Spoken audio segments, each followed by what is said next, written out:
7. I hurried down the stairs to answer it. "Let me stop," Micah begged. "You've had your revenge. Please wait." He was backflipping in front of the door, blocking my way. The doorbell rang again. I shoved Micah into the living room and pulled open the door. "Carl, hi," I cried. "Come in." "What's up?" Carl asked. He stepped inside and stared open-mouthed as Micah did another backflip. Micah landed with a loud groan. "Please wait," he begged. He did another flip. "Why is he doing that?" Carl asked. He adjusted his glasses on his nose. He probably thought he was seeing things. I held up the crow. "I have Maggie," I explained. "I'm finally getting a little revenge." "Cool," Carl replied. Micah flipped again. He crashed into a coffee table, knocking over a china vase. "Be careful," I snapped. "Watch what you're doing." Carl and I both laughed. This was mean, but it was also really funny. And it wasn't as mean as what Micah had done to me. "How'd you get the crow?" Carl asked. "Stole her," I replied. "Oh, actually, I traded her for another crow." Carl's smile faded. "Won't ours come after you?" "She can't," I replied. "She has no idea where I live. I never told her the address." We watched Micah flip a few more times. His face was bright red and dripping with sweat. He was wheezing loudly, groaning and moaning with each flip. "This is getting kind of boring," I sighed. Let's try something else." "Yeah, cool," Carl said. "Like what?" I raised Maggie in front of me. I thought hard. My eyes went to the window. I could see Mom's garden outside. "I wonder if I can use Maggie to turn Micah into another kind of creature," I said, thinking out loud. "You mean like an animal or something?" Carl asked. Micah groaned and did another painful backflip. "I was thinking about an insect," I replied. I couldn't keep a smile from spraying across my face. "Or a garden slug," I told Carl. "You know, those fat, slimy slugs in Mom's garden." "Go ahead. Give it a try," Carl urged. "No!" Micah begged breathlessly. "Wait, please." I shut my eyes and rubbed Maggie's back once, twice, 3 times. When I opened my eyes, Micah had vanished. I blinked. "Oh, wow," I cried. "He's gone." "No, look." Carl ran to the living room. He pointed excitedly at the carpet. "You did it, Wade! Look!" Excuse me. I saw a shiny spot on the rug. No, wait, not a shiny spot. A slug.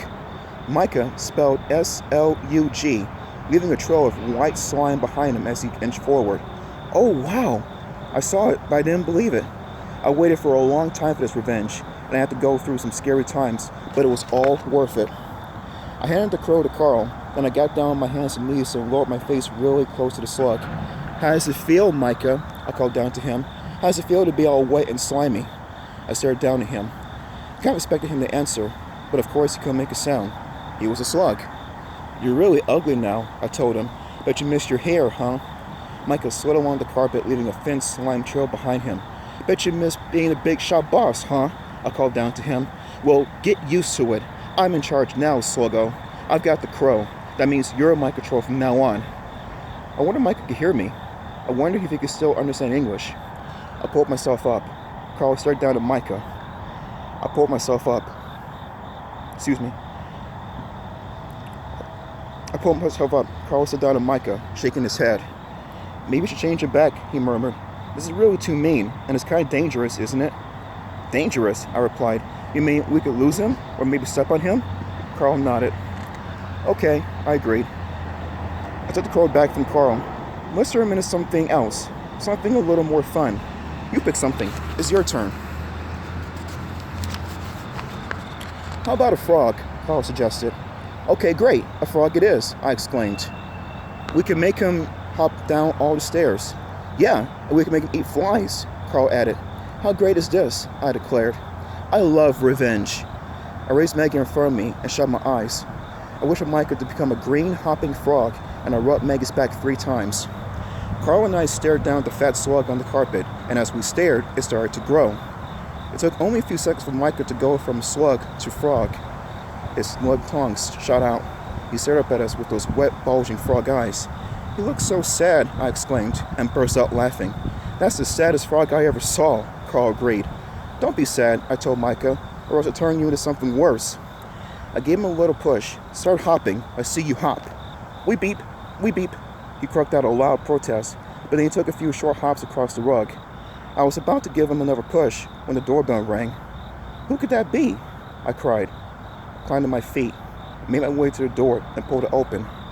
"Iris," I gasped. She stared at me angrily, tossing her black hair behind her shoulders. "Wade, I believe you have something in mind," she growled. I tried to slam the door, but she lowered her shoulder and pushed her way into the house. She was breathing hard. Her normally pale face was red with anger. Her dark eyes flared. How'd you find my address?" I choked out.